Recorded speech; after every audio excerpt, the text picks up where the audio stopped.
अल्हम्दुलिल्लाह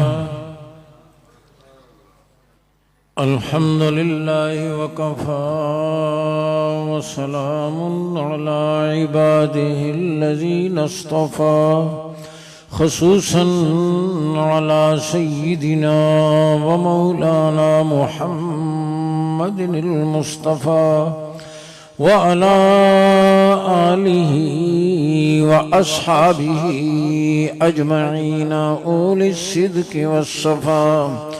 अम्मा बादु फ़अऊज़ु बिल्लाहि मिनश शैतानिर रजीम। बिस्मिल्लाहिर रहमानिर रहीम। ला तुहर्रिक बिही लिसानक लितअजल बिही इन्न अलैना जमअहु व क़ुरआना फ़इज़ा क़रअनाहु फ़त्तबि क़ुरआना सुम्मा इन्न अलैना बयाना। वक़ाल तआला क़ुल बिफ़ज़लिल्लाहि व बिरहमतिहि फ़बिज़ालिक फ़लयफ़रहू हुव ख़ैरुम मिम्मा यजमऊन। वक़ाल तआला इन्न हाज़ल क़ुरआन यहदी लिल्लती हिय अक़वम। वक़ाल तआला बल हुवा आयातुम बय्यिनातुन फ़ी सुदूरिल्लज़ीना ऊतुल इल्म। आमन्तु बिल्लाहि व सदक़ल्लाहुल अज़ीम। वक़ाल नबी सल्लल्लाहु अलैहि वसल्लम अशराफ उम्मती हमलतुल क़ुरआन औ कमा क़ाल अलैहिस्सलातु वस्सलाम। वक़ाल नबी सल्लल्लाहु अलैहि वसल्लम इन्न हाज़िल क़ुलूब तस्दउ कमा यस्दउल हदीद इज़ा असाबहुल मा। क़ील वमा जिलाउहा या रसूलल्लाह। क़ाल कसरतु ज़िक्रिल मौति व तिलावतुल क़ुरआन औ कमा क़ाल अलैहिस्सलातु वस्सलाम। अल्लाहुम्मा सल्लि अला मुहम्मदिन व अला आलि मुहम्मद कमा सल्लैता अला इब्राहीम व अला आलि इब्राहीम इन्नका हमीदुम मजीद। अल्लाहुम्मा बारिक अला मुहम्मदिन व अला आलि मुहम्मद कमा बारकता अला इब्राहीम व अला आलि इब्राहीम इन्नका हमीदुम मजीद। सारे हजरात मोहब्बत और शौक से दुरूद शरीफ पढ़ें।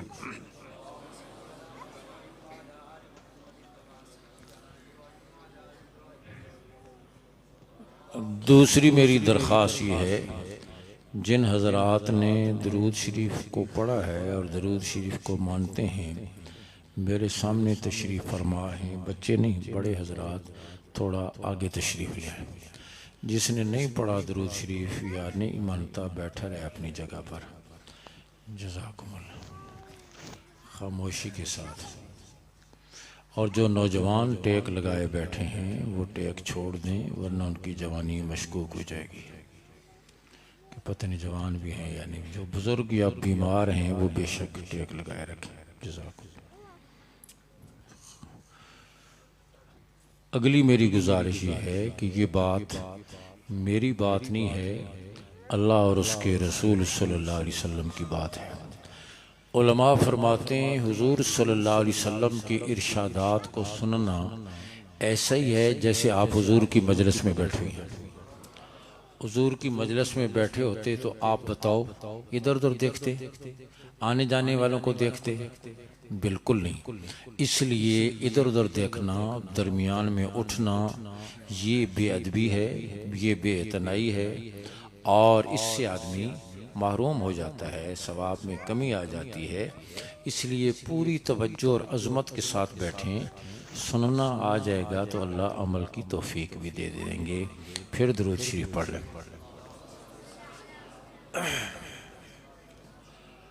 काबिल सद कराम तकरीम उलमाए किराम, पैकर इखलास उस्ताज़ुल उलमा हज़रत मौलाना कारी सईद अहमद साहब दामत बरकातुहुम, पैकर अखलाक मोहतरम व मुकर्रम उस्ताज़ुल कुर्रा उस्ताज़ुल हुफ़ाज़ हज़रत मौलाना कारी अब्दुल रशीद साहब दामत बरकातुहुम, दीगर उलमाए किराम, कुर्राए ज़ाम, मेरे बुज़ुर्गों, भाइयों, अज़ीज़ों, मैं शुक्रगुजार हूँ इस गुलशन की बहारों की निगहबां, पैकर इखलास, पैकर अखलाक, उस्ताजुल उलमा, उस्ताजुल हुफ़ाज़ हज़रत मौलाना कारी मोहम्मद तासीन साहब दामद बरकातुम का, जिन्होंने आज के इस मुबारक प्रोग्राम में मुझे शरीक किया। इधर देखें भाई, ये काम मैं नहीं करने लगा। आखिर में आपको 5 मिनट देंगे, एक दूसरे को अच्छी तरह देख। बंदे कभी नहीं देखे नहीं, यहाँ तो गलियों में रास्ता नहीं मिलता। जो भी आता है गर्दनें उठ जाती हैं। जो मेहमान आएगा इधर ही आएंगे। आप अल्लाह और उसके रसूल की बात तवज्जो से सुने, खेल ना बनाए। इसलिए कोई गर्दन उस तरफ ना उठे, ये काम नहीं करने देता। मैं बड़ी मुश्किल से, आज ये मेरा तीसरा प्रोग्राम है। मैं सुबह 7 बजे से सफ़र में हूँ। दिन को हरीपुर प्रोग्राम था, 12 बजे मैं हरीपुर से फारिग होकर कोटली सतियाँ पहुँचा 2:15 बजे। और कोटली सतियाँ जैसे लिखने में है वैसी जाने में भी है। और फिर वहाँ से फारिग होकर अब मैं सीधा यहाँ आ रहा हूँ। और ये मेरी रूटीन तकरीबन 1 महीने से इसी तरीके से पूरे मुल्क में, पूरे पंजाब में। फिर भी मैं आपके सामने ताज़ा दम बैठा हूँ, तो आप पूरी तवज्जो के साथ इधर तशरीफ़ फरमा रहे हैं, इधर उधर न देखें। मेरे दोस्तों, आज का ये मुबारक प्रोग्राम जो इस इदारा मदरसा दारुल ज़करिया का प्रोग्राम है, और आपके सामने अल्हम्दुलिल्लाह नाजरा कुरान मजीद मुकम्मल करने वाले 7 बच्चे जिन्होंने हिफ्ज़ कुरान मुकम्मल किया है, 22 बच्चियां जिन्होंने कुरान मजीद की तालीम हासिल की है। आपके सामने इन बच्चों ने बड़े खूबसूरत अंदाज में तिलावत की। नाजरा पढ़ने वाले बच्चों ने भी बहुत अच्छे अंदाज में तिलावत की। और ये इस बात की वाज़ेह दलील है कि यहाँ के असातिज़े किराम, यहाँ के जिम्मेदारान पूरी मेहनत से, पूरी लगन से कुरान मजीद की तालीम दे रहे हैं। इन बच्चों की जुबान अरबी नहीं है, मरी की जुबान बोलने वाले, पंजाबी बोलने वाले, पश्तो बोलने वाले, सराइकी बोलने वाले, पोठवारी बोलने वाले बच्चे इन असातिज़ा की मेहनत, कुरान और कावश के बाद आज आपके सामने कुरान पढ़ रहे हैं। मालूम ये होता है किसी अरब मुल्क के रहने वाले। ये इन असातिज़े किराम की शब रोज की मेहनत है। और मैं कहा करता हूं, उलमाए किराम, कुर्रा इज़ाम चपड़ासी से कम तनख्वाह पे गुजारा करके, मस्जिद के किसी तंग हुजरे और चूक में गुजारा करके, इस मौलवी का कोई हाउस रेंट नहीं, इसका कोई कन्वेंस अलाउंस नहीं, इसका कोई गोल्डन शेक हैंड नहीं। दोपहर को मस्जिद के चौधरी की तबीयत खराब हो जाए ना, तो कहते हैं उस्ताद जी पेशी दी नमाज़ां ते ना आयो, असी और इंतजाम, जाओ कम करो तुम। लेकिन मैंने अर्ज किया इसके बावजूद कि आज तो कौम उलमा के सफेद कपड़े बर्दाश्त, उस्ताद जी तो बड़े चिट्टे कपड़े पहनते हो, बस जैकेट के हमारी ने, हाँ ये अंदाज है। लेकिन मैंने अर्ज किया इस बेअतनाई के बावजूद अल्हम्दुलिल्लाह इन उलमा कुरान ने कौम का रिश्ता कलमे से और कुरान से टूटने नहीं दिया। किसी किस्म के हालात भी हों, आप गौर फरमाएं, पिछले 2 साल कोरोना के रहे, दफ्तर जुज़वी या कुल्ली तौर पर बंद रहे, फैक्ट्रियां बंद रहीं, मिलें बंद रहीं, कारखाने बंद रहे। मदरसा कल भी खुला था, आज भी खुला है, क़यामत तक खुला रहेगा इंशाअल्लाह। आप कहेंगे जब सब कुछ बंद रहा तो मदरसा क्यों खुला रहा? मैं अर्ज करता हूं, आपने देखा होगा हुकूमत ने ऐलान किया लॉकडाउन के दौरान जान बचाने वाली अद्वियात की दुकानें और स्टोर खुले रहेंगे। था या नहीं था?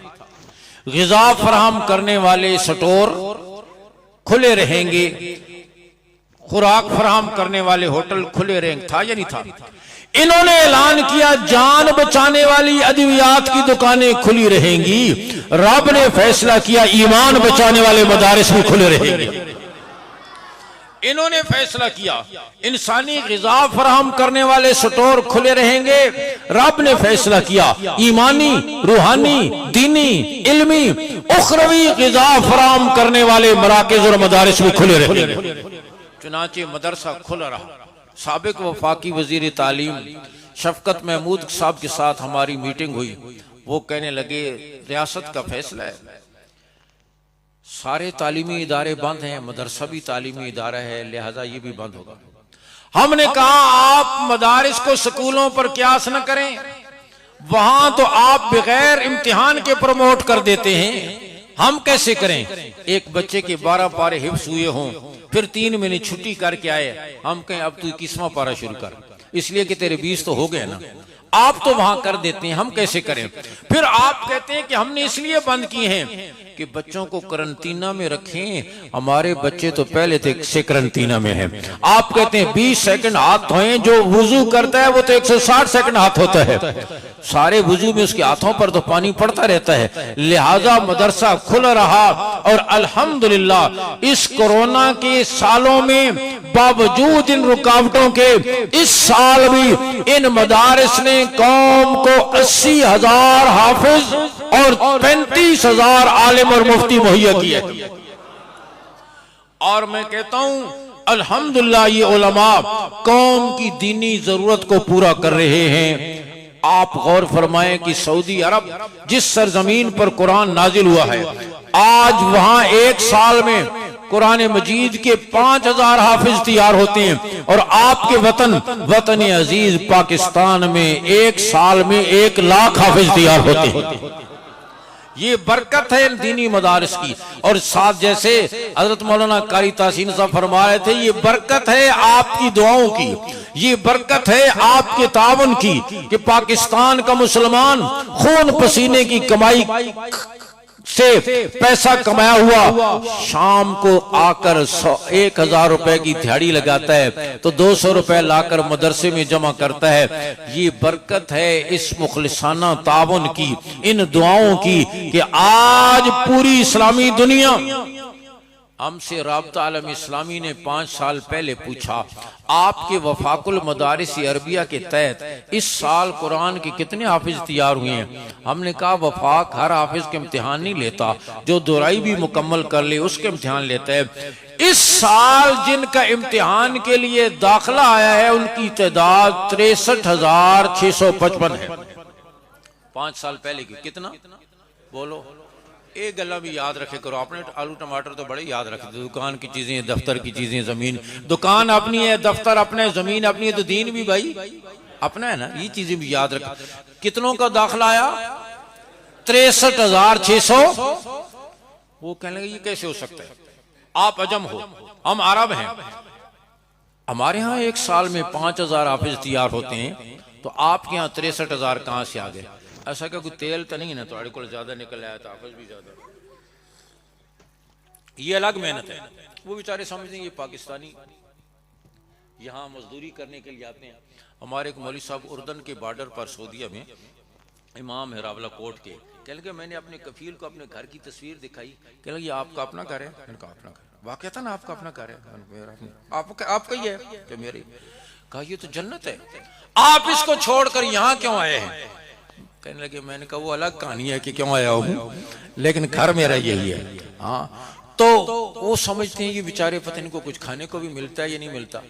मौलवी साहब हमारे लीबिया गए, कहने लगे एक अरब मुझे मिला सुबह 9 बजे, कहने लगा आज असर के बाद मैं आपको ऐसी चीज खिलाऊंगा जो आपने कभी नहीं खाई। मैं सारा दिन सोचता रहा पता नहीं क्या खिलाएगा। असर के बाद देखा तो 2-3 कच्चे अमरूद लेकर आ गया। मैं के 5:30 खोते भी नहीं खाने दे रहा तो लेके आ गया। तो उन्होंने कहा हमें फरिश्ते भेजें, हमने फरिश्ते भेजी, उन्होंने अपने तौर पर तसल्ली की। उन्हें पता चला कि 63,656 भी नहीं, 654 भी नहीं, 655 ही हैं। फिर 9 रमजान को 30 इस्लामी मुल्कों के नुमाइंदों की मौजूदगी में गवर्नर जद्दर वफाकुल मदारिस अरबिया पाकिस्तान को पूरी इस्लामी दुनिया में एक साल में कुरान मजीद के सबसे ज्यादा हाफिज तैयार करने पर दुनिया का सबसे बड़ा अवार्ड दिया है। मैं कहता हूँ ये पूरी पाकिस्तानी कौम का एजाज है, मदारिस से मोहब्बत करने वालों का एजाज है, इन बोरियों और चटाइयों पर बैठकर पढ़ाने वालों का एजाज है, हुकूमत पाकिस्तान के एजाज है। हमने बारहा मुज़ाकरात में अरबाब हुकूमत से कहा ये एजाज तो हमें समझ में नहीं आता, बाहर से कोई खिलाड़ी जीत के आ जाए उसको तुम सर पे बिठा लेते हो, हीरो बना लेते हो, गेंद को इधर से मारा उधर चली गई, उधर से मारा उधर चली, उस उसरी ने कहीं तो जाना है, हाँ उसको तुम हीरो बना लेते हो। बाहर से कोई बॉक्सर किसी को मुक्का मार के आ जाए उसको तुम हीरो बना लेते हो। तुम्हें ये एजाज समझ में नहीं आया, इन बोरिया नशीनों की वजह से अरब दुनिया का वो एजाज नसीब नहीं हुआ जो अजम दुनिया में पाकिस्तान को नसीब हुए हैं। ये बरकत है इन दीनी मदारिस की। और मैं कहता हूं जो काम आपने दूसरों के सुपुर्द किया, हाल ये है आटा मिलता है तो चीनी नहीं, चीनी मिलती है तो आटा नहीं, दोनों मिलते हैं तो घी नहीं, तीनों मिलते हैं तो पकाने के लिए गैस नहीं, गैस भी मिलती है खाते हुए बिजली नहीं। लेकिन हमारे काम में कोई लोड शेडिंग, बोलो उलमा ने ऐलान किया हो पाकिस्तान के किसी शहर कोने से, क्योंकि कोरोना का साल रहा लिहाजा इस साल रमजान में कुरान सुनाने के लिए हाफिज नहीं मिलेंगे, लोड शेडिंग हो गई है और हम कोशिश कर रहे हैं 2023 तक हाफिजों की लोड शेडिंग पर काबू पा लें। बोलो कभी सुने? आज तक नहीं सुना, इंशाअल्लाह क़यामत नहीं सुना। इसलिए मैं कहता हूं ये उलमा किसी किस्म के हालात हों, 2005 का जलजला हो या 1992 का सैलाब हो या कोरोना हो या डेंगी हो, किसी किस्म की कोई रुकावट भी हो, इस मुल्ला ने मस्जिद के मीनारों से अजान कहना नहीं छोड़ी, अपनी दरगाह को ताला नहीं लगाया, काल अल्लाह और काल रसूल की सदाएं बुलंद कर रहा है और इंशाअल्लाह क़यामत तक करता रहेगा इंशाअल्लाह। कई आए सिकंदर मिर्जा जैसे मौलवियों को चांदी की कश्ती में बिठाकर इकट्ठे ही दरिया में फेंक दो, आज उसकी कब्र कभी किसी को पता नहीं है। मुल्ला आज भी अज़ाने दे रहा है और क़यामत तक देता रहेगा इंशाअल्लाह। परवेज बदनामी जमाना हुक्मरान आया था, वफाकुल मदारिस के साथ रजिस्टर्ड मदारिस की तादाद 4,500, कितना? उसने अपने स्याह दौर में जोर लगाया मदारिस को दीवार से लगाने की, कौम का ताल्लुक मदरसे से तोड़ने की, दहशत गर्द है, इंतहा पसंद है, दकियानूस है, बैकवर्ड है, पता नहीं कौन कौन से हाँ अलकाबात से नवाजा, और हम चाहते हैं कि हम इन्हें मेन स्ट्रीम में लाएं।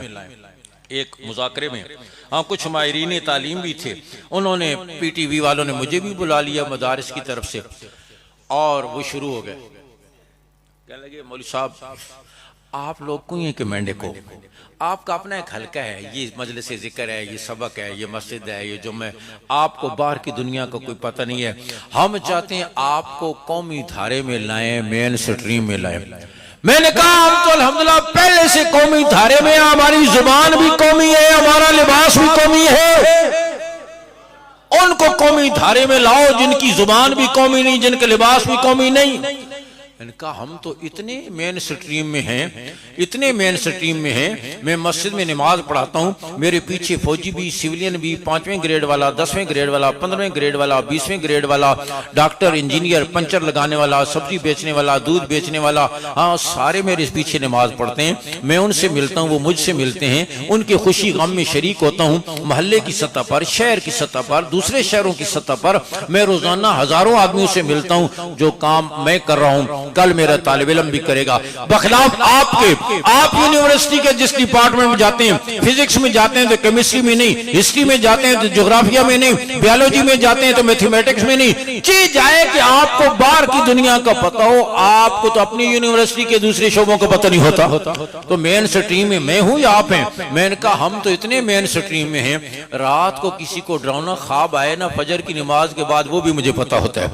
किसी के बेटे की शादी होनी हो मुझे पता होता है, बेटी की रुखसती होनी हो मुझे पता होता है, दुकान के इफ्तिताह हो मुझे पता होता है, दुकान चल न रही हो मुझे पता होता है, शादी न चल रही हो मुझे पता होता है, तलाक हो जाए मुझे पता होता है, औलाद ना हो रही हो मुझे पता होता है, हो जाए तो मुझे पता होता है, बुजुर्गों की रूह न निकली हो मुझे पता होता है। दुनिया का कोई मसला ऐसा नहीं है जो हमें पता ना हो। तुम कैसे कहते हो कि हम मेन स्ट्रीम में नहीं है? हमसे ज्यादा मेन स्ट्रीम में और कोई नहीं है।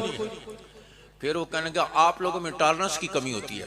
बर्दाश्त की कमी हो। आप लोग जल्दी भड़क जाते हैं। मैंने कहा नहीं, देखो तुम्हें पौन घंटा हो गया मुझसे बात करते हुए, किसी चीज में तुमने मुझसे इत्तेफाक नहीं किया, हर चीज में मुझसे इख्तलाफ किया है। मैं तो नहीं भड़का, तुम्हारी बातें मैंने बड़ी तहम्मुल से सुनी है, उनके जवाब दिए। मैंने कहा हम में तो इतनी बर्दाश्त है, जो घर में बीवी को ये भी नहीं कह सकता सालन में नमक ज्यादा हो गया, हमारे लिए तो वो भी शेर होता है, हम उसको भी गले लगाते हैं, उसके लिए भी दुआ करते हैं। तो अल्हम्दुलिल्लाह ये सारी रुकावटें होती रही, लेकिन उसके बावजूद मैं अर्ज कर रहा हूं, परवेज आया था 4,500 थे, जब गया तो 14,500 थे, और अब 24,500 दिन ब दिन कम हो रहे हैं, ज्यादा हो रहे हैं।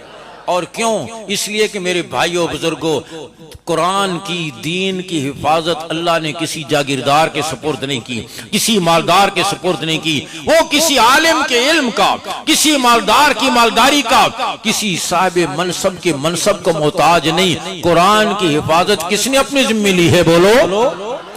फरमाया इन्ना नहनु नज़्ज़लना ज़िक्र व इन्ना लहू लहाफ़िज़ून, हमने इस किताब को नाजिल किया है और हम इसकी हिफाजत करने वाले हैं। और मेरा रब जिस चीज की हिफाजत करने पे आए, दुनिया की कोई ताकत नुकसान, बोलो।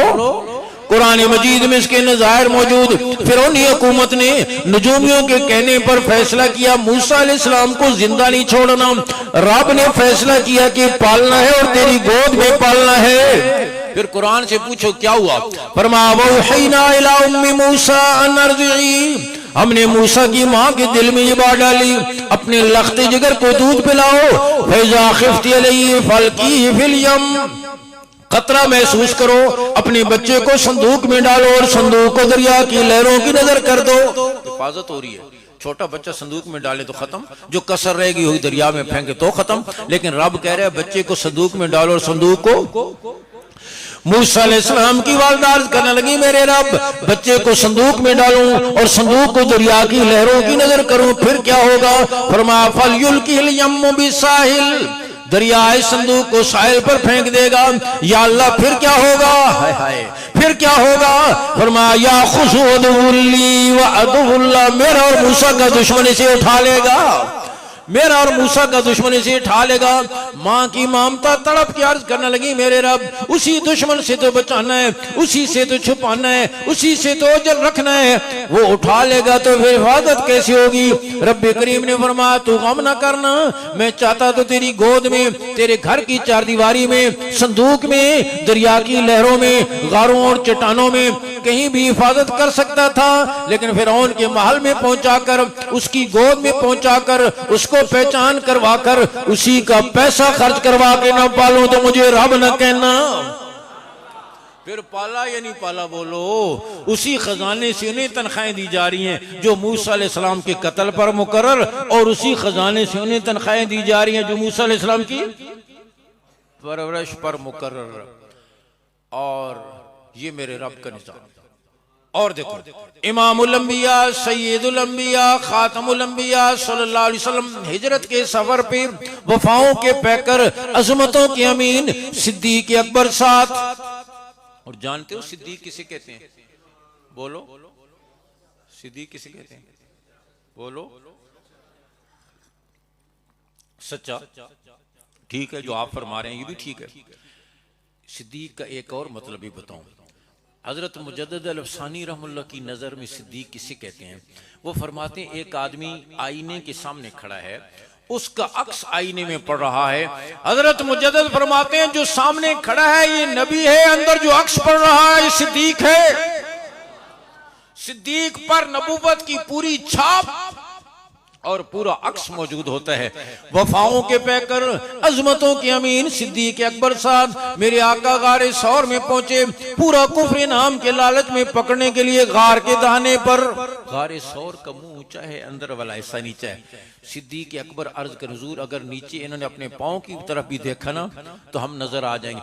आपने फरमाया अबू बकर वो देखने देगा तो देखेंगे ना, ये निगाहें किसी के इख्तियार में हैं, दिल की धड़कनों पर किसी का कब्जा है, दिमाग की सोचों पर किसी का कंट्रोल है। फिर मेरे आका ने फरमाया माज़न्नु कभी स्नैन अल्लाहु सालिसुहुमा, अबू बकर उन दो के बारे में तेरा क्या ख्याल है जिनके साथ तीसरा अल्लाह हो? मेरा रब जिस चीज की हिफाजत करने पे आए, दुनिया की कोई ताकत नुकसान। आप गौर करें, आपके सामने ये बच्चे बैठे हैं, आप जरा देखें इनको, एक लम्हा देखें, उसके बाद नहीं देख रहे हैं इधर।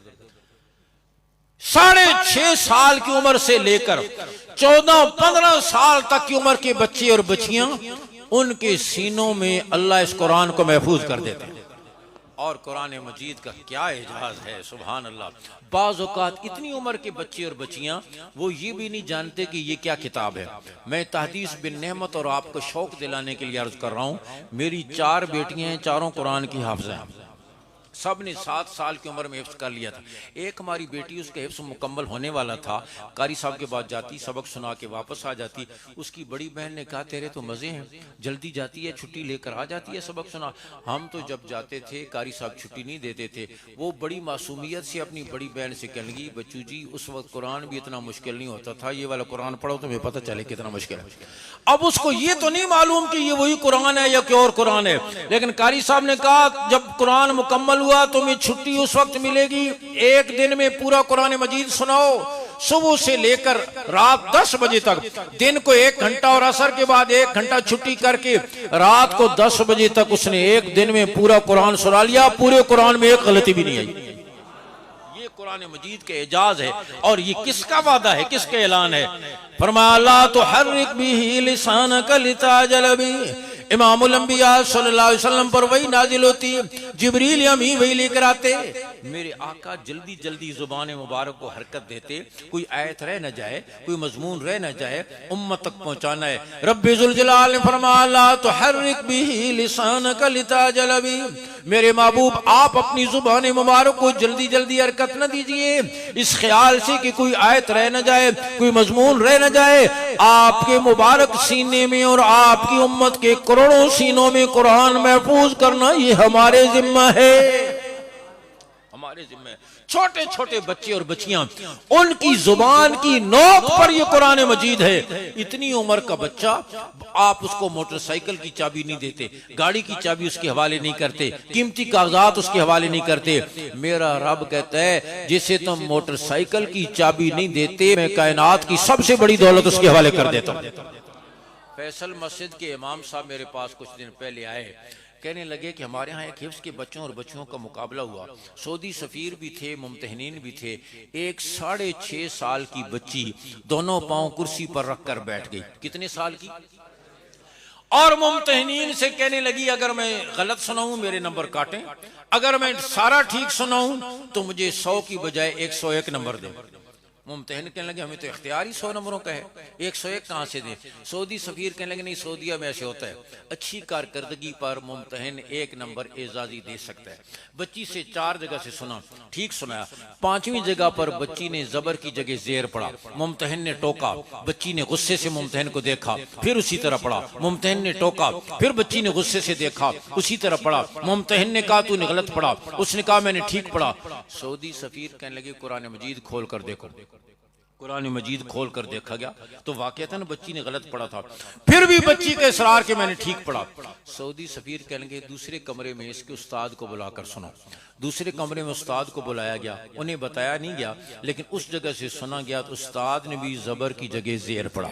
सऊदी सफ़ीर कहने लगे ये बच्ची की गलती नहीं है, उस्ताद की गलती है। कारी साहब कहने लगे बच्ची सारा सुनाकर कहने लगी कारी साहब अब मैं अगली आयतें पढ़ूं या पिछली आयतें पढ़ूं? पीछे पढ़ना इतना आसान है, ये अल्फाज को राव उलमा जानते हैं, आपको नहीं समझ आएगी बात, लेकिन मैं आपको समझाता हूँ। सूरह फातिहा किस किस को याद है? हाथ खड़ा करो जरा। शाबाश माशाल्लाह सबको। सूरह इखलास भी सबको याद है ना, बाज़ लोगों को नहीं याद होती थी। हाँ याद है ना? सिरातल लज़ीना अनअमता अलैहिम पढ़ो जरा पीछे, आगे की नहीं कह रहा, पीछे पढ़ो। वलम यकुल लहू कुफुवन अहद पढ़ो जरा पीछे। हो सकता है काफी देर सोचकर आप कोई एक आयत पढ़ लें, लेकिन वो 6.5 साल की बच्ची जिस रवानी से उसे आगे पढ़ना आता है इसी रवानी से पीछे पढ़ना आता है। ये कुरान मजीद के एजाज है जो मेरे रब ने वादा किया था, ला तुहर्रिक बिही लिसानक लिताजल बिही। इन्ना अलैना जमअहू व कुरआना फइज़ा क़रअनाहु फत्तबि कुरआना। मेरे महबूब आपकी उम्मत के करोड़ों सीनों में, इधर देखो भाई, इधर तुसी भी आदतों मजबूर हो तो मैं भी आदतों मजबूर हूँ। हाँ इधर देखो, आपकी उम्मत के करोड़ों सीनों में कुरान महफूज करना ये हमारे जिम्मे है। और आज अल्हम्दुलिल्लाह छोटे छोटे आज दुनिया का कुफ्र गैज़ो गज़ब के साथ कभी कुरान मजीद की तौहीन करते हैं, कभी जलाते हैं, इसलिए कि तौरात ज़बूर इंजील का एक हाफिज नहीं, बल्कि पहली उम्मतों में उम्मती हाफिज होते ही नहीं थे, सिर्फ वक्त का नबी किताब का हाफिज होता था। इंजील ईसा अलैहिस्सलाम पर नाजिल हुई, ईसा अलैहिस्सलाम हाफिज हैं, उम्मत हाफिज नहीं। तौरात मूसा अलैहिस्सलाम पर नाजिल हुई, मूसा अलैहिस्सलाम हाफिज हैं, उम्मत हाफिज नहीं। ज़बूर दाऊद अलैहिस्सलाम पर नाजिल हुई, दाऊद अलैहिस्सलाम हाफिज हैं, उम्मत हाफिज नहीं। लेकिन ये इस उम्मत का इम्तियाज है, मेरे रब का ये ऐलान है हिफाजत का कि अल्लाह ने छोटे छोटे बच्चे जो दुनिया का कोई काम अभी नहीं कर सकते, कायनात का सबसे बड़ा काम अल्लाह उनसे ले लेते हैं। और मेरे दोस्तों, मेरे बुजुर्गों, इधर देखो, इधर आखिर में आपको टाइम देंगे, अल्लाह और उसके रसूल की बात की तौहीन मत करो खुदा के लिए। इधर देखो, मैं अर्ज कर रहा हूं, आप ये नियत करो कि इंशाअल्लाह ये मदारिस जो दीन इस्लाम के किले हैं, जिनकी वजह से कुरान हम तक पहुंच रहा है, आलिम बन रहे हैं, जहां कारी बन रहे हैं, जहां हाफिज बनते हैं, आलिम यही बनेगा, कारी यही बनेगा, हाफिज यही बनेगा, मुबल्लिग यही बनेगा, मुफ्ती यही बनेगा, मुहद्दिस यही बनेगा। मदरसे की कुव्वत पूरे दीन की कुव्वत है, ये पावर हाउस है, बेस कैंप है, दीन इस्लाम के किले हैं। आज दुनिया का कुफ्र एड़ी चोटी का जोर लगाकर, क्या गोरे अंग्रेज और क्या उनकी रूहानी नस्ल काले अंग्रेज एड़ी चोटी का जोर लगाकर मुसलमान का तलब मस्जिद से, मदरसे से, दाढ़ी से, पगड़ी से, बुर्के से, पर्दे से, उलमा से तोड़ना चाहते हैं। आप नियत करो, हम ये तल्लुक और मजबूत करेंगे इंशाअल्लाह, पहले से बढ़कर इसको मजबूत करेंगे और अपना ताल्लुक भी, अपनी औलादों का ताल्लुक भी कुरान मजीद के साथ जोड़ेंगे। ये बच्चे जिन्होंने कुरान मजीद हिफ्ज किया, नाजरा मुकम्मल किया, मैं इन्हें, इनके वालिदैन को, खानदानों को, आप तमाम अहले इलाका को, मुआविनीन को, असातिज़ा को मुबारकबाद पेश करता हूँ। दुआ करो अल्लाह ये दौलत हम सबको नसीब कर दे, हमारी औलादों को नसीब कर दे, हमारे बच्चों को नसीब कर दे। और मैं कहा करता हूँ, बेशक अपनी औलाद को बुढ़ापे का सहारा बनाओ, हलाल रोजी कमाने या दुनियावी तरक्की जायज तरीकों से करने से इस्लाम ने मना नहीं किया। बेशक डॉक्टर बनाओ, इंजीनियर बनाओ, साइंसदान बनाओ, बल्कि पाकिस्तानी कौम में अल्हम्दुलिल्लाह अल्लाह ने ऐसा सलाहियत रखी है। वो तो हमारा निज़ाम खराब है, हौसला अफजाई नहीं है। मैं एबटाबाद से पहले एक गांव है, पहले पुराना नाम उसका खोता कबर था, अब उसको खोखर मेरा कहते हैं, वहाँ प्रोग्राम था। प्रोग्राम के बाद साथ हाजी साहब के घर में खाने की दावत थी। मैं गया, मैंने देखा कि एक नौजवान बिल्कुल दुबला पतला मारतुआ सा, हालत भी उसकी ऐसी खस्ता सी, मेरे करीब आकर बैठ गया। मैंने कहा पता नहीं ये कौन है, कोई मांगने वाला है या ज़हनी तवाज़ुन इसका कुछ ठीक नहीं है, ये क्यों मेरे पास आकर बैठ गया। इतनी देर में वो साहिब खाना कहने लगे कि ये मेरा बेटा है और ये 132 मुल्कों के साइंसदानों में अव्वल आया है। मैंने उसको करीब किया, मैंने उससे पूछा भी आपने क्या काम किया है। कहने लगा मैंने जो वो वैक्सीन बनाई है कोरोना के बारे में, और वो वैक्सीन बहुत मुफीद है, और मैंने ऐसे प्रोटीन तैयार किए हैं जो कैंसर के जरासीम को ख़त्म करते हैं और जो मुफीद जरासीम होते हैं उनको नुकसान नहीं पहुंचाते। कहा मैंने ये काम मुकम्मल करके यहाँ राब्ता करता रहा, व्हाट्सएप पर राब्ता करता रहा, फेसबुक पर, सोशल मीडिया पर, वेटिंग बस इंतज़ार करो। फिर आलमी सतह पर मैंने राब्ता किया। ऑस्ट्रेलिया से ख़त आया कि यहाँ 132 मुल्कों के साइंसदानों की कॉन्फ्रेंस हो रही है, आप अपनी रिसर्च लेकर यहाँ आए। कहा मैं और इनके सवालों का जवाब भी दें, इनको मुतमईन करें। कहा मैं वहाँ चला गया ऑस्ट्रेलिया, अपनी रिसर्च पेश की, उनको मुतमईन किया, उनके सवालों के जवाब दिए, और फिर उनकी तरफ से ख़त आया कि जो काम हम नहीं कर सके वो आपने कर दिया। एक छोटे से गांव में ही बैठा हुआ है। तो ये मना नहीं है, दीन इस्लाम ने मना नहीं किया, सिर्फ कहने का मकसद ये है, कहने का मकसद ये है सिर्फ डॉक्टरी, दीन को बीच में से निकाल दें। हाँ, और सिर्फ डॉक्टरी, सिर्फ इंजीनियरिंग, सिर्फ साइंसदान होना ये कोई कमाल की बात नहीं। हाँ, मुसलमान डॉक्टर, मुसलमान इंजीनियर, मुसलमान साइंसदान, वो हमारे सरों का ताज है। अगर सिर्फ डॉक्टरी हो तो वो तो जानवर भी कर रहे हैं। कारी मोहम्मद तैयब साहब ने लिखा, हिंदुस्तान में एक खेत में बंदर आते और रात को फसल बर्बाद करते। खेत वालों ने कहा इनसे जान छुड़ाए। वो उन्होंने जहर मंगवाया, आटा मंगवाया, जहर मिलाया आटे में, जहर आलूद आटे की रोटियां बनाई और रात को बखेर दी सेन में, और खुद छुप कर बैठ गए कि बंदर आएंगे, जहर आलूद रोटियां खाएंगे, तड़पेंगे, मरेंगे, हम तमाशा देखेंगे। रात को 2-3 बंदर आए और उन्होंने देखा। पहले तो हैरान हुए कि आज हजरत इंसान इतना सखी कैसे हो गया। पहले तो रोटी के टुकड़े इधर उधर से तलाश करने पड़ते थे, अब बड़ी वुसअत के साथ आज इसने ये फैला दी, कोई मसला है। उन्होंने रोटी को सूंघा, बगैर खाए वापस चले गए। फिर थोड़ी देर के बाद जंगल से 60-70 बंदर आए, हर एक के मुंह में खास दरख्त की टहनी और शाख, इधर से थोड़ी सी रोटी चबाएं, इधर से शाख चबाएं, इधर से रोटी चबाएं, उधर से शाख, सारी रोटियां खा गए, एक भी नहीं मरा। इनका मुंह चढ़ा तो ये वापस चले गए कि हुण आराम ने। हाँ, आप अंदाजा करो, उन्होंने सूंघा, लेबोरेटरी टेस्ट हो गया, इसमें जहर है। जब जहर है उसका तरियाक भी जंगल से तलाश करके ले आए। आप टेस्ट कराते हो, महीने के बाद रिपोर्ट मिलती है। उसने सूंघा, रिपोर्ट मिल गई। अब इससे बड़ी डॉक्टरी भी हो सकती है। ये तेरा कोई कमाल नहीं, तेरा कमाल ये है मुसलमान डॉक्टर बन, मुसलमान इंजीनियर बन, मुसलमान साइंसदान बन, मुसलमान ताजिर बन। और दीन इस्लाम ने कोई मना नहीं किया। आप सल्लल्लाहु अलैहि वसल्लम ने तरगीब दी हलाल रोजी कमाने की। आपसे एक शख्स ने हाथ मिलाया, आपने उसका हाथ अपने दस्ते मुबारक में लिया। आपने फरमाया तेरा हाथ कोई सख्त और खुरदरा मालूम होता है। हुजूर, लकड़ियां काटता हूँ, पत्थर तोड़ता हूँ, अपनी औलाद के लिए रिज़्क़ हलाल कमाता हूँ। ये सुनकर चूम लिया मेरे आका ने उस मजदूर का हाथ कि अगर ये रिज़्क़ हलाल के लिए इस्तेमाल ना होते तो चोरी डकैती के लिए इस्तेमाल होते। और मेरे आका ने फरमाया सच्चाई के साथ तिजारत करने वाला ताजिर, उसका हशर अंबिया, सिद्दीकीन, शुहदा और औलिया के साथ होगा। मना नहीं है, वो करना है। लेकिन मैं कह रहा हूं सबसे पहले अपनी औलाद को बुढ़ापे का सहारा भी जरूर बनाओ। मैंने अर्ज कर दिया, लेकिन बुढ़ापे से बढ़कर कब्र का, हशर का, आखिरत का सहारा बनाओ। हदीस शरीफ में आता है, इमामुल अंबिया सल्लल्लाहु अलैहि वसल्लम ने फरमाया अल्लाह मैदान हशर में हाफिज़ कुरान को बुलाकर खड़ा करेंगे, फिर उसके माँ बाप को बुलाएंगे, इससे पूछेंगे पहचानते हो कौन है? ये कहेगा मेरे माँ बाप हैं। अल्लाह फरमाएंगे इनके गुनाहों की वजह से इन पर जहन्नम वाजिब हो चुकी थी, लेकिन तू मेरा महबूब है, तेरे सीने में मेरी किताब महफूज है, मैं तुझे इख्तियार देता हूँ अपने वालिदैन और अपने खानदान के 10 आदमी जिनको चाहो चुनकर जन्नत में ले जाओ।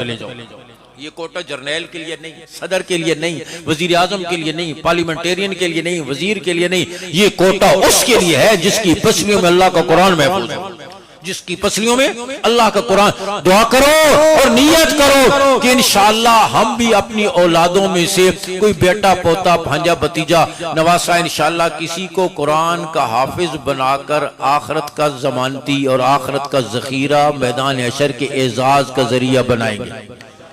किस किस की नियत है? माशाल्लाह, हाथ ऊंचा करो। मैं को वोट नहीं लेना थोड़े को, आपके फायदे की बात करो। सबकी नियत है ना पक्की? इंशाअल्लाह पक्की नियत है ना? उन घर जासो ना, जरा जने बन के जाओ। घर में जो होम सेक्रेटरी बैठा हुआ है ना, वजारत दाखिला, हाँ आप कहोगे, वो कहेगी ये खाएगा कहां से? और अंदर चोर। हम सब के दिलों में यही होता है। जुबान से तो कहते हैं उस्ताद ये इतनी किस्मत वाले से कित जी, कोई किस्मत वाले ही कर सकता। हाँ तेरी किस्मत में ये तो है कि 10 किलो का बस्ता उसने पीछे पुष्प लगाया होता है, 5 बजे गली में खड़ा होता है सर्दियों में, ये तेरी किस्मत। चोर ये होता है खाएगा कहां से। मैं आपसे अर्ज, इधर देखो, आए दिन अरबाब हुकूमत से हमारे मुज़ाकरात होते रहते हैं। वो वक्तन फ़ौकन दाना फेंकते रहते हैं, जाल फेंकते रहते हैं, किसी तरीके से ट्रैप करें मदारिस को, हम तनख्वाहें देंगे। हमने कहा ये हमारा मसला ही नहीं। तुम्हारे बेरोजगार इंजीनियरों ने गंडेरियां बेची हैं, डॉक्टरों ने जूते पॉलिश किए, साइंसदानों ने रेडियां लगाई हैं, हालात से तंग आकर खुदकुशियां की हैं। आज तक किसी हाफिज कारी मौलवी ने भूख से तंग आकर खुदकुशी की है? किसी के इल्म में आया हो तो आप बताओ। ये तो हो सकता ज्यादा खाने खाने मर गया। हजरत साहब ने उधर 40 पर जान दी थी, वो शहीद हो गए। लेकिन ये मेरे रब की गैरत के खिलाफ है। A apple C cat D dog पढ़ाने वाला स्कूल टीचर मेरा रब उसको पाले और जालिकल किताब ला रहे बफी पढ़ाने वाले को न पाले। इतनी इज्जत से पालता है आप उसका तस्वर नहीं कर सकते। हाँ, पिंडी में हमारा मदरसा अक्सर आजाद जानते हैं, तमियाल कैंप में। तो तमियाल कैंप का लफ्ज ही बता रहा है कि वो ताजरों का इलाका किसका है? फौजियों का। वो भी रिटायर सूबेदार, शाम को सस्ती सब्जी 22 रुपए भी ढूंढ रहे होते हैं। लेकिन एक दिन का खर्च 1 लाख रुपए अल्लाह सबको खिला रहा है, और मोटा गोश्त भी नहीं छोटा गोश्त खिला रहा है। इसलिए 4 टकों की खातिर अपनी औलाद को कुरान से मारूम न करें। पक्की नीयत करो कि इंशाअल्लाह अपनी औलादों का ताल्लुक, बेटों और बेटियों का ताल्लुक सबसे पहले कुरान के साथ जोड़ेंगे। कोई माँ अपनी बेटी को, कोई बाप अपनी बेटी को, इससे बेटियों का ताल्लुक भी कुरान के साथ जोड़ें। इससे कीमती हतिया नहीं दे सकते कि उन्हें कुरान मजीद की तालीम दे दी। इमाम मोहम्मद रहमुल्लाह के ज़माने में बादशाह वक्त की बेटी की रुखसती होने वाली थी। वो अपनी बादशाहत के गुरूर में कसम खा बैठा, जहेज में बेटी को दुनिया की हर चीज न दूं तो बीवी को तलाक। बाद में सोचा कि दुनिया की हर चीज, जैसे अक्सर होता ही है, हाँ, तलाक के मसले में सोचता फिर बाद में है। हाँ, और फिर हमारे पास लोग आते हैं जी और कहते हैं काजी साहब की वक्री गल करनी। तो मुझे पता होता है वक्री गल क्या होती है। हाँ, फिर साइड पर पता नहीं किसी ने कुछ कर दिया है जी, क्या मैंने गुस्से में बीवी को तलाक दे दी है। तो तलाक तो गुस्से में होती है ना, कभी मोहब्बत में भी किसी ने दी है, लेकिन मोहब्बत में भी दे दें तो भी वाक़ई हो जाएगी। कराची में हमारे एक उस्ताद थे मुफ्ती साहब, कहने लगे मेरे पास एक आदमी आया, कहने लगा मैंने बीवी को 1 तलाक दी है, अब मेरे लिए क्या हुक्म है? कहने लगे कह तो ये रहा था 1 दी है, चेहरे का जुग्राफिया ये बता रहा था कि 3 देकर आया। तो मैंने कहा 1 तो बहुत बड़ी और बहुत खतरनाक होती है, अगर 3 छोटी छोटी होती तो मैं कोई सूरत निकालता। कहने जी 3 ही देकर आया हूँ। रास्ते में मुझे किसी ने कहा था कि यूं कहना, फिर उनको 3 को 1 बनाने की कोशिश करते हैं। हाँ, रगड़ कर, हाँ 3 को, हालांकि 3 है और 1। हाँ, याद रखें दीन रबड़ की तरह खींचकर लंबा करने का नाम भी नहीं, रगड़कर छोटा करने का नाम भी नहीं। दीन उसी तरह है जिस तरह मेरे रब ने नाजिल किया है और मेरे आका ने सिखाया है और सहाबा ने सीख कर करके दिखाया है। दीन उसी का नाम। वो किसी मालिक का नौकर था ना, बड़ा कामचोर किस्म का। मालिक के साथ जा रहा है सफर पे, रात को एक जगह पड़ाव डाला और मालिक ने नौकर से कहा मैं आराम करता हूँ, तुम ये घोड़े को मालिश करते रहो, खरखरा करते रहो। थोड़ी देर मालिक तो सो गया, थोड़ी देर उसने भी की, लेकिन फिर अपनी आदत के मुताबिक वो भी सो गया। घोड़ा तो रात को चोर ले गए ना, जब उसकी आंख खुली तो घोड़ा तो नहीं था। उसने एक बिल्ला पकड़ लिया और उसको रगड़ना शुरू कर दिया। सुबह मालिक ने पूछा कि घोड़ा किधर गया? उसने कहा यही तो है ना, सारी रात रगड़ रगड़ सुबह तक इतना ही तो रह गया ना। तो याद रखो दीन रगड़ कर छोटा करने का नाम भी नहीं, खींच कर लंबा करने का नाम भी नहीं। दीन वही है जो अल्लाह और उसके रसूल ने बताया है और करके दिखाया है। नियत करो कि इंशाअल्लाह उसी दीन पर चलेंगे इंशाअल्लाह, और पक्की नियत करो अपनी औलादों को, बेटियों का ताल्लुक। खैर, इमाम मोहम्मद रहमुल्लाह के पास आया बादशाह वक्त, हजरत जी कसम खा बैठा हूँ, पूरी होती नजर नहीं आती, अब क्या करूं? उन्होंने फरमाया ये तो बहुत आसान बात है। कहा आसान कैसे? मेरी तो रातों की नींद उड़ गई। उन्होंने कहा तूने यही तो कहा है ना कि जहेज में बेटी को दुनिया की हर चीज न दूं तो बीवी को। बोलो बोलो, तुसा कुछ नहीं होता, तुसा अपनी फिक्र पैगी। ये उसकी बात हो रही है, जहेज में बेटी को दुनिया की हर चीज न दूं तो बीवी को। यही कहा है उसने, कहा यही कहा है। फरमाया जहेज में बेटी को कुरान मजीद दे दो, गोया दुनिया की सारी दौलतें दे दो। मेरे भाइयों बुजुर्गों, अगर कागज के वर्कों पे लिखा हुआ कुरान मजीद दे देना, ये दुनिया की सारी दौलतें दे देना है, तो बेटी के सीने में कुरान महफूज करके रुखसत करना ये कितनी बड़ी दौलत है। और नियत करो आज की बेटी कल घर की जिम्मेदारियां संभालेगी। मर्द बदला तो फर्द बदला, औरत बदली तो खानदान बदला। इसलिए अपनी बेटियों की, और अल्हम्दुलिल्लाह यहाँ उसका भी इंतजाम है, माँ की गोद पाकीज़ा करने की जरूरत है। आज जितने मसाइल हमारे गंभीर किस्म के मसाइल हैं, कोई सिरा हाथ में आता ही नहीं। मैं कहता हूँ सबकी वजह यह है माँ की गोद पाकीज़ा न रही, और नतीजा ये हुआ नस्लें पाकीज़ा न रही। माँ की गोद जब पाकीज़ा पाकीज़ा थी। इन पाकीज़ा गोदों से निकलने वाले बच्चे इमाम मालिक जैसे थे, इमाम अबू हनीफा जैसे थे, इमाम शाफी जैसे थे, अहमद इब्न हंबल जैसे थे, हसन बसरी जैसे थे, बुखारी जैसे थे, गजाली जैसे थे, राजी जैसे थे, सलाउद्दीन अय्यूबी जैसे थे, सुल्तान टीपू जैसे थे। जब माओ की गोद पाकीज़ा न रही तो जैसा माल निकल रहा है आपके सामने, कहने की जरूरत नहीं। मां की गोद जब पाकीज़ा थी, पाकीज़ा गोद से निकलने वाले बच्चे मसनद इक्तिदार पर भी पहुंचकर पाकीज़ा ही रहे। हिंदुस्तान में एक बुजुर्ग ख्वाजा बख्तियार काकी रहमुल्लाह का इंतकाल हुआ, जनाजा तैयार हुआ। सुल्तान अल्तमश वक्त का हुक्मरान है, सफ़े बनी हुई हैं, मैयत उनकी पड़ी हुई है। सुल्तान आए, देखा कि मैयत पड़ी हुई है, इमामत के लिए कोई नहीं आगे बढ़ रहा। पूछा देर किस बात की हो रही है?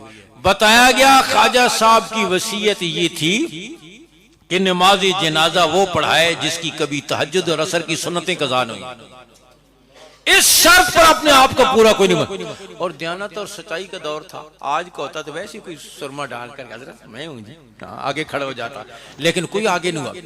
हाँ, किस लिए देर हुई? सुल्तान अल्तमश सफों को चीरते हुए आगे आए, आकर ख्वाजा साहब की पेशानी पर बोसा दिया और कहने लगे ख्वाजा साहब आपको क्या पड़ी थी कि आपने मेरा राज फाश कर दिया? जब से बालिग हूं न तहज्जुद कभी कज़ा हुई है, न असर की सुन्नतें कभी कज़ा हुई है।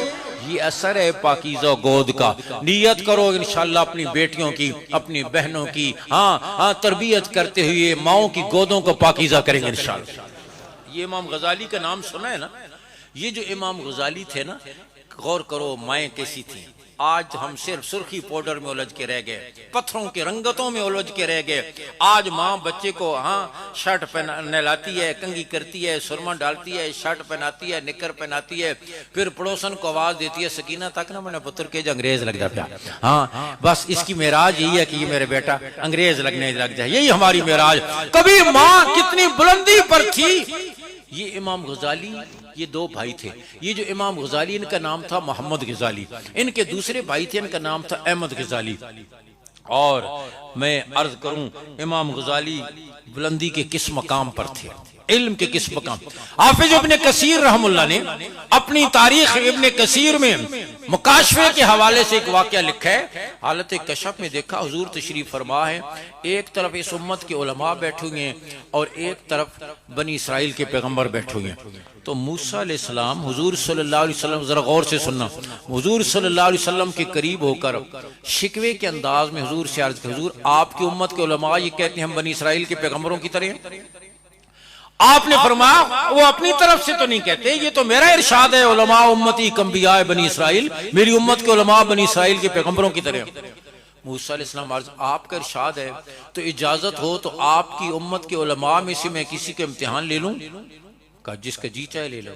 अब इम्तिहान का लफ्ज वैसे भी बड़ा टेढ़ा होता है, और इम्तिहान लेने वाले भी मूसा अलैहिस्सलाम जैसे जलाल वाले पैगंबर, बाज इम्तिहान लेने वाले इतने जलाल वाले होते इम्तिहान के दौरान ही पीटने शुरू कर देते हैं तालिब इल्म को। मूसा अलैहिस्सलाम सबके उलमा की चेहरों की रंगतें उड़ गई। अब पता नहीं कोरा किसके नाम पड़ेगा। मूसा अलैहिस्सलाम देखते गए एक आलिम के चेहरे पर आकर नजर टिक गई। सबको यकीन हो गया कि कोरा इनके नाम पड़ेगा, और वो आलिम इमाम गजाली रहमतुल्लाह। मूसा अलैहिस्सलाम फरमाया पेश कीजिए। इमाम गजाली आए, बैठे।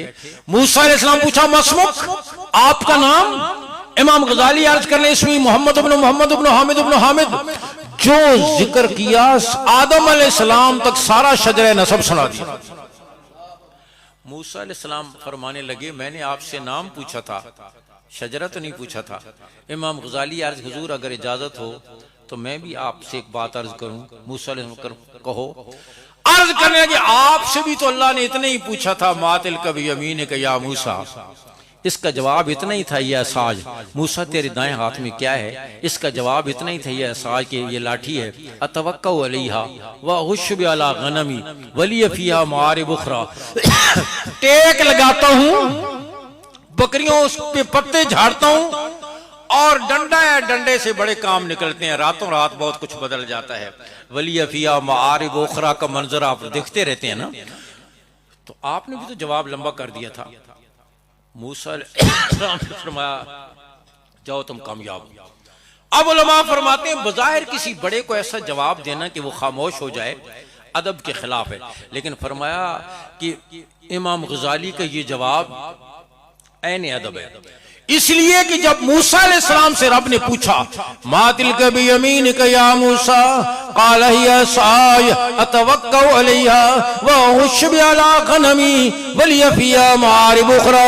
मूसा अलैहिस्सलाम ने सोचा कहां मैं और कहां रब की अजमतें। आज अगर हम कलामी का शर्फ हासिल हुए तो बात को लंबा करो कि कुछ तो देर लगेगी सवालों जवाब में। जो बात मूसा अलैहिस्सलाम के ज़हन में आई वही बात इस उम्मत के आलिम इमाम गजाली के ज़हन में आई कि कहां मूसा अलैहिस्सलाम जैसे शान वाले पैगंबर और कहां मैं। आज अगर नाम पूछा है तो पूरा शजरा सुना दो कि कुछ तो देर लगेगी सवालों जवाब में। इमाम गजाली इतनी बुलंदियों पर, तो ये इमाम गजाली मस्जिद में जो बात में अर्ज करना चाहता था, मस्जिद में नमाज पढ़ाते इनके भाई अहमद गजाली इनके पीछे नमाज नहीं पढ़ते थे।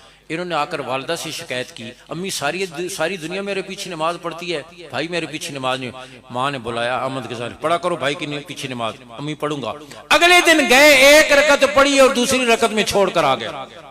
फिर आकर इमाम गजाली ने शिकायत की, अम्मी से तो नहीं पढ़ते तो अच्छा था, एक रकत पढ़ी और दूसरी रकत में छोड़ के आ गए।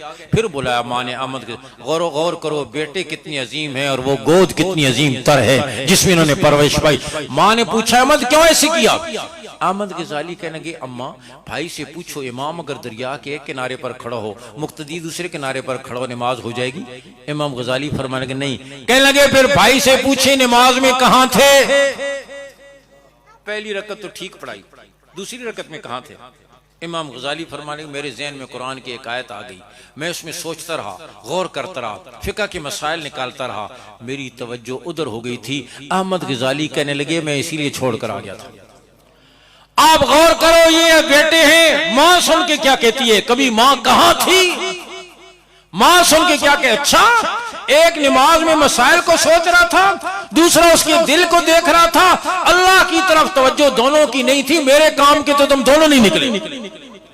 आप अंदाजा करें कितनी अजीम माएँ गुजरी हैं इन बच्चियों के मदारिस के जरिए। आज इस बात की कोशिश की जा रही है कि माँ की गोद पाकीज़ा हो जाए, घरों के दरो दीवार कुरान के नूर से मुनव्वर हो जाए, सुन्नत की खुशबुओं से मुअत्तर हो जाए, मेरी बहन बेटी के सर पे हाथ दुपट्टा आ जाए, इफ्फत और पाक दामनी जो उसका जेवर है वो जेवर उसको मिल जाए। औरत की सबसे बड़ी खूबी तो ये, हुजूर तशरीफ फरमा है, बात चल पड़ी सहाबा की झुरमट में, औरत की सबसे बड़ी खूबी क्या है, किसी ने कोई बताई, किसी ने कोई बताई। हजरत अली उठकर चुपके से घर चले गए, नबूवत की गोद में पलने वाली फातिमा से पूछने लगे, फातिमा तुमने तो नबूवत की गोद में परवरिश पाई है, भला बताओ औरत की सबसे बड़ी खूबी क्या है। फातिमा अर्ज करने लगी, औरत की सबसे बड़ी खूबी ये है नामहरम मर्द की नजर उस पर न पड़े और उसकी नजर नामहरम मर्द पर न पड़े। ये जवाब दिया। हजरत अली वापस गए, चूंकि अच्छा जवाब मिल गया था, जाके अर्ज के हुजूर मैं बताऊं। आपने फरमाया अली तुम बताओ। हजरत अली अर्ज कर हुजूर औरत की सबसे बड़ी खूबी ये नामारम मर्द की नजर उस पर न पड़े और उसकी नजर नामारम मर्द पर न पड़े। ये जवाब मेरे आका ने सुना, फरते मसरत से मेरे आका झूम उठे, फरमाया ये जवाब तो मेरी बेटी फातिमा को हो सकता है। ये शर्म और हया से भरपूर जवाब, औरत की अजमत पे दलालत करने वाला जवाब मेरी गोद में पलने वाली फातिमा ही दे सकती है। गौर तो करो, मेरे आका ने बेटी को हया के किस मकाम पर पहुंचाया। तारीख में कितनी औरतें ऐसी हैं हाँ जिन्होंने वसीयत की, जिनके बालों को सूरज की किरणों के अलावा किसी ने नहीं देखा। खुद हजरत फातिमा हजरत अली से फरमान लगी मेरा इंतकाल हो जाए, जनाजा रात को, इधर भाई सामने देखो, भाई सामने आपके पास जो पीछे देखे ना, इकराम से उसकी गर्दन आगे मोड़ दिया करो। हजरत फातिमा रजी अल्लाह तआला फरमाने लगी हजरत अली से मेरा इंतकाल हो जाए, जनाजा रात को लेकर चलें। हजरत अली फरमाने के दिन को क्यों ना लेकर चलें, ज्यादा लोग शरीक हो जाएंगे। सईदा फातिमा अर्ज कर लगी इसलिए कि निकाह से पहले मेरे चेहरे पर सिर्फ मोहम्मद मुस्तफा की नजर पड़ी है और निकाह के बाद सिर्फ अली अल मुर्तजा की नजर पड़ी है। मैं चाहती हूँ मेरी मैयत पर भी किसी की निगाह न पड़े, उसको ये अंदाजा न हो कि कद लंबा था या छोटा, बदन दुबला था या मोटा, इसलिए मेरा जनाजा रात की बारीकी में लेकर चले, हयात इस मकाम पर पहुंचाया। दुआ करो अल्लाह करे फिर ये मुबारक जिंदगी हमें नसीब हो जाए। इसके लिए हर एक नियत करे, अपने घर का माहौल बनाए। घर बनते हैं, अफराद बनते हैं, खानदान बनता है, खानदान से कौम बनती है। इसलिए हम में से हर एक नियत करे अपने घर के माहौल को कुरान का माहौल बनाएंगे इंशाअल्लाह।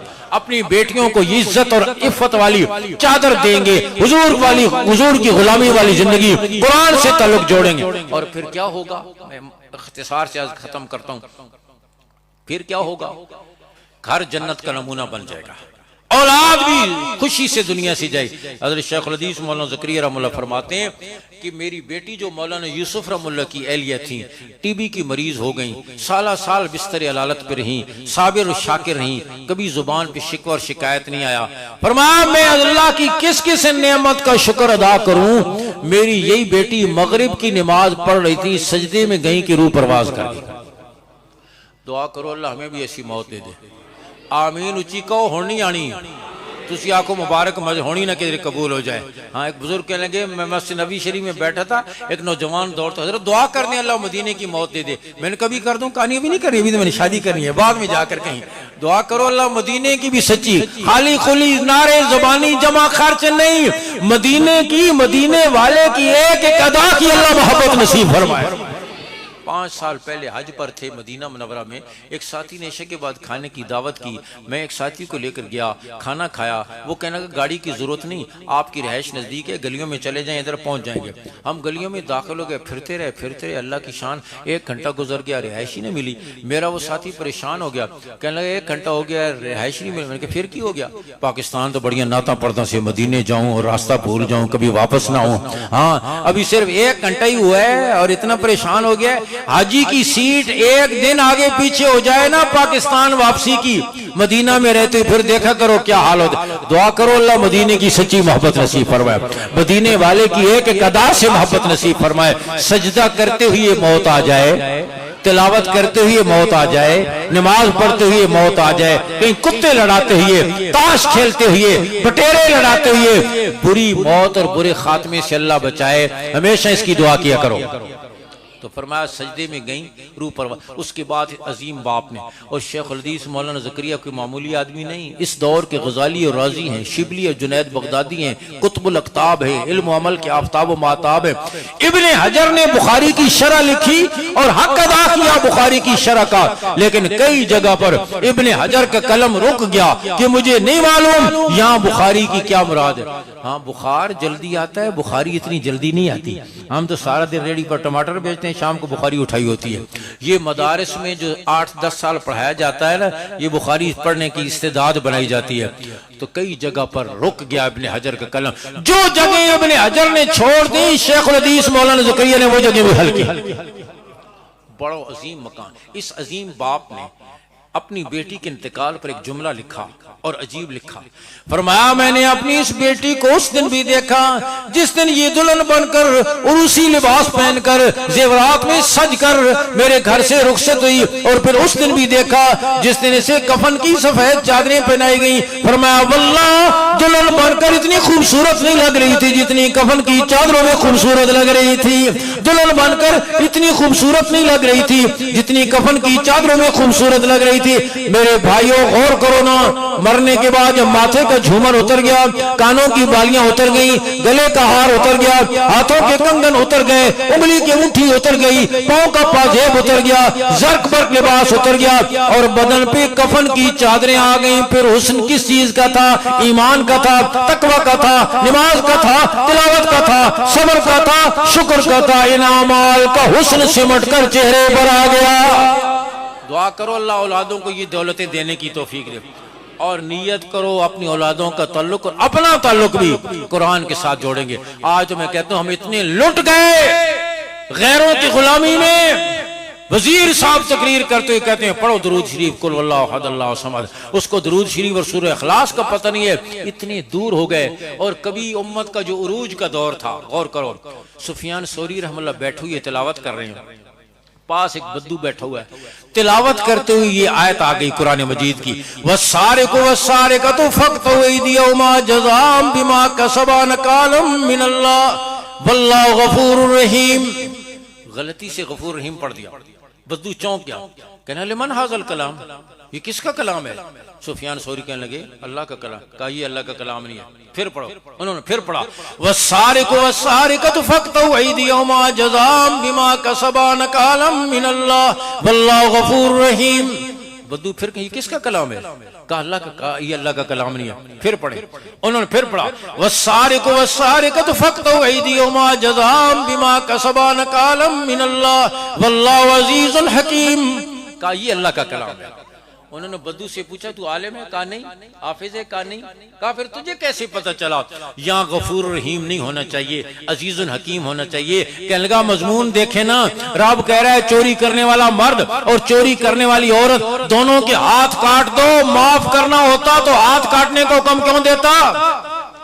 गफूर रहीम का पिछले मजमून से कोई जोड़ ही नहीं बनता, इसलिए मैं समझ गया यहाँ गफूर रहीम नहीं होना चाहिए। क्या होना चाहिए? अजीजुल हकीम। वो गालिब हिकमत वाला है, एक का हाथ कटेगा कितनों के हाथ महफूज हो जाएंगे, कितनों के माल। आम देहाती बद्दू उसको कुरान मजीद से इतना शगफ। तो फिर आप गौर करो, हाँ जो शुरफा है और दीगर लोग शहरों के रहने वाले, उनको कुरान के साथ कितना ताल्लुक होगा?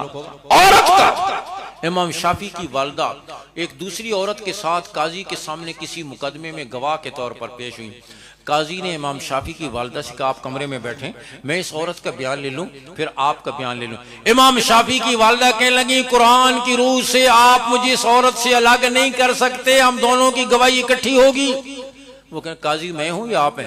कहा काजी आप होंगे, लेकिन आप मुझे अलग नहीं कर सकते कुरान की रूह से। कहा कुरान में कहां है? कहा कुरान में फलम यकूना रजुलैन फरजुलुन वमरातान मिम्मन तरदौन मिनश शुहदा अन तदिल्ल इहदाहुमा फतुज़क्किर इहदाहुमा। कुरान कहता है दो मर्द गवाह न मिले तो फिर एक मर्द और दो औरतें, इसलिए कि औरत याद भी जल्दी करती है, भूलती भी जल्दी है। दो औरतें इसलिए कि अगर एक औरत बात को भूले तो दूसरी उसे, तो कहने लगी मैं साथ खड़ी होंगी तो याद कराऊंगी या कमरे में बैठी होंगी तो याद कराऊंगी? काजी कहने लगा आपकी बात ठीक है, मेरी बात गलत है। हजरत हसन रजी अल्लाह तआला की बांदी दूध का प्याला लेकर आई, प्याला उनके हाथ से गिरा, उनके कपड़ों पर कपड़े खराब हुए, तबन चेहरे पर नागवारी के और गुस्से के आसार। उस दौर की बांदियां भी जानती थी गुस्सा आ जाए तो कुरान की कौन सी आयत? आज हमें तो समझ ही नहीं। हाँ कोई आदमी हमारी खाने की दावत भी करे ना, रब्बना ज़लमना अनफुसना, उस दौर की बांदियां भी जानती थी हाँ कि गुस्सा आ जाए तो कौन सी आयत पढ़नी चाहिए। बांदी ने चेहरे पर गुस्से के आसार देखे, फौरन अर्ज करने लगी वल काज़िमीनिल गैज़, अल्लाह उन लोगों को पसंद फरमाते हैं जो गुस्से को पी जाते हैं। हजरत हसन के कानों तक फरमानी शाही पहुंचा, फरमा लगे कदम तो गैज़ी, मैंने अपने गुस्से को पी लिया। उसने आयत का अगला ऐसा पढ़ा वल आफीना अनिन्नास, गुस्से को पी जाते हैं माफ भी कर देते हैं। फरमा कद अफौतु अनकी, जा मैंने तुझे माफ कर दिया। उसने आयत का अगला ऐसा पढ़ा वल्लाहु युहिब्बुल मुहसिनीन, अल्लाह उन लोगों को पसंद फरमाते हैं जो गुस्से को पी जाते हैं, दिल में बात नहीं रखते, माफ भी कर देते हैं, ऊपर से एहसान भी करते हैं। फरमाया जा मैंने तुझे आजाद कर दिया। हाँ मामून रशीद ने अपनी खास मजलिस में, थक तो नहीं गए? बड़ी मेहरबानी, बड़ी मेहरबानी। बोलता तो मैं पे फिर तुझे बह क्योंकि इधर देखती नहीं पे होने एक पास ही मुंह करने से थक न गए वो। मामून रशीद ने अपनी खास मजलिस में, खुफिया मजलिस में किसी दरबारी के कत्ल का हुक्म दिया। उसका दोस्त भी कोई बैठा हुआ था, उसने कागज का टुकड़ा लिया और लिखा या मूसा, और या मूसा लिखकर अपने उस दोस्त को जिसके कत्ल का उसने हुक्म दिया था भेज दिया। उसकी बांदी उसको पंखा झल रही थी। अब इसको ये पर्चा मिला, न इसका नाम मूसा न उसका नाम मूसा, न कोई आगे बात न कोई पीछे बात न कोई मजमून। पर्चा उसने लिया, या मूसा क्या लिखा है इसने? बांदी पंखा झल रही थी, पंखा चलते हुए कहने लगी आका आपके कत्ल का मंसूबा बन चुका है।